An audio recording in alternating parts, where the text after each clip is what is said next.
and welcome to Idea TV News Update. I am Cynthia Bassi. We begin with the headlines. AIRTEL Nigeria to add second internet gateway to boost network resilience.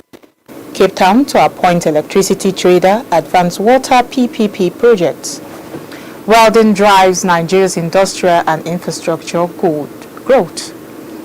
Libya launches Invest for Libya project to boost financial governance and private sector growth. Away from Africa, UK expands visa routes for Hong Kong migrants. And in health, NEDC hands over health and education projects in Gombe. In business, petrol importation resumes to close local refinery supply gaps. And in sports, 6 Chelsea players shortlisted for London Football Awards. And now the news in full. AIRTEL Nigeria says it will deploy a second international internet gateway through the 2 Africa submarine cable landing in Akwa Ibom State, reducing reliance on Lagos as the country's primary connectivity corridor. The move is aimed at strengthening network redundancy and improving service reliability nationwide.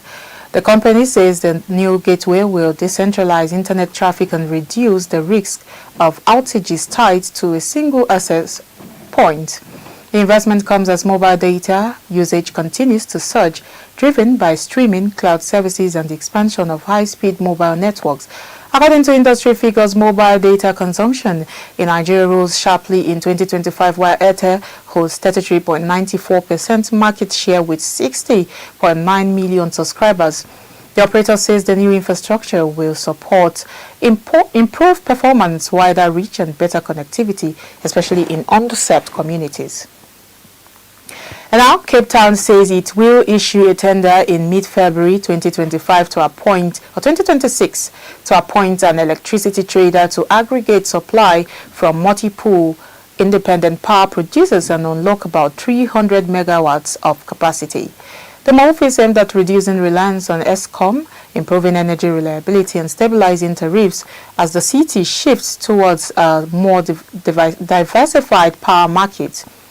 The city also plans to launch water public-private partnership projects in 2026, including a desalination plant at Pardem, Eland, expected to produce about 70 million liters per day, and a portable water reuse project at the Fare New Water Scheme, targeting about 100 million liters daily. Both projects are expected to be operational by 2030 as part of Cape Town's long-term water security strategy.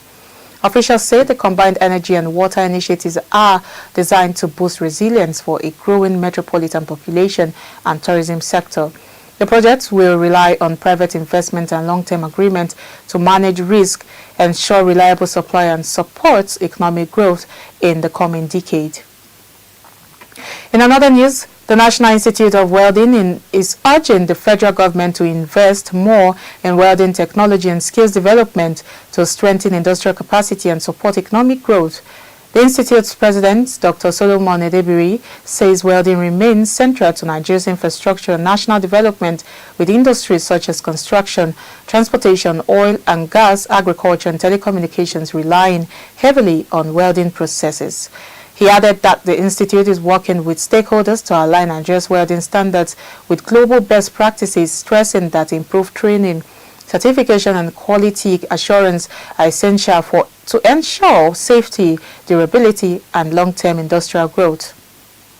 Still in Africa, Libya has launched the Invest for Libya project in partnership with the European Union, the French Embassy, and Expertise France to strengthen financial governance and improve the country's investment climate. The initiative is designed to support economic recovery by modernizing public financial management and promoting private sector development.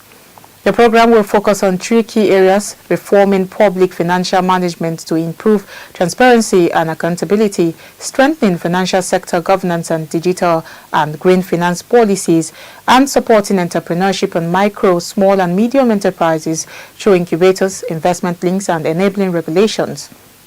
Funded mainly by the European Union, the project aims to remove regulatory barriers, expand financial inclusion, and drive innovation in the green and digital sectors. Authorities say the initiative marks a major step in international cooperation to help build a more inclusive, sustainable, and diversified Libyan economy. We'll now go on a quick break. The news continues when we return.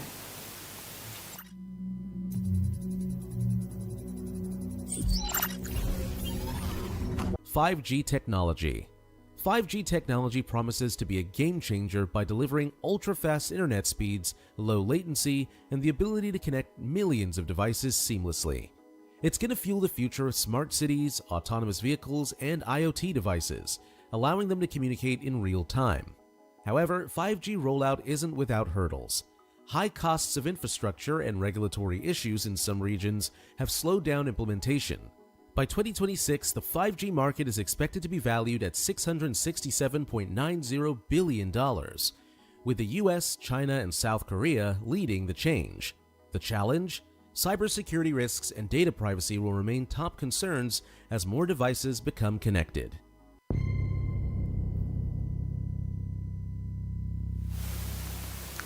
Welcome back. If you're just joining, this is Idea TV News Update. Now the rest of the news. Away from Africa, the United Kingdom has announced an expansion of its visa routes for Hong Kong residents along adult children of British national overseas status holders and their families to apply independently. The new policy was announced on today and is expected to allow about 26,000 people to relocate to the UK over the next 5 years. The move comes as the UK cites continued erosion of rights and freedoms in Hong Kong, including the 20-year prison sentence handed to British citizen Jimmy Lai under China's national security law.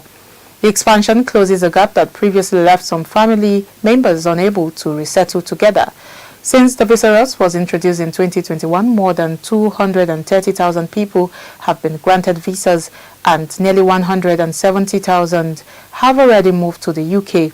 The government says the change forms part of wider reforms aimed at providing safe and legal migration routes for people fleeing conflict and persecution. In health news now, the Northeast Development Commission has handed over multi-billion naira health and education projects across Gombe State to boost healthcare delivery and strengthen learning infrastructure.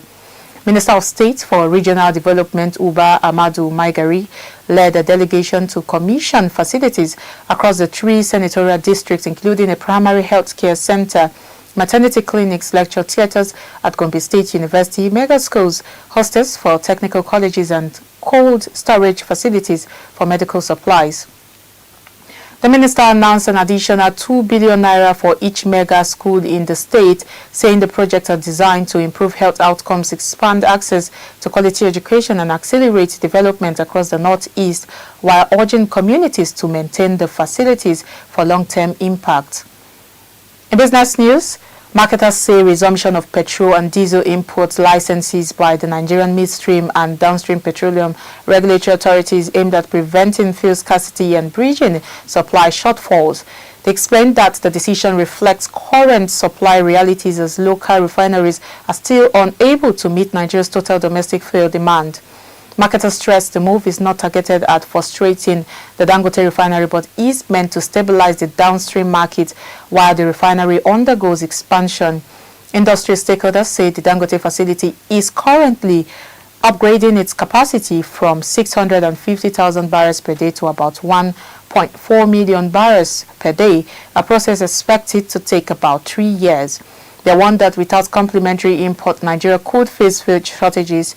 Marketers say controlled importation will help maintain supply stability, prevent price spikes, and ensure the market remains liquid while domestic refining capacity improves. However, the development highlights Nigeria's continued reliance on imported refined products, which puts pressure on foreign exchange and could increase pump prices due to logistics and currency costs. And finally, in business news, 6 Chelsea players have been shortlisted for honors at the 2026 London Football Awards, with winners set to be announced on March 5th at Exhibition White City in London. The nomination highlights the club's strong presence across both men's and women's football.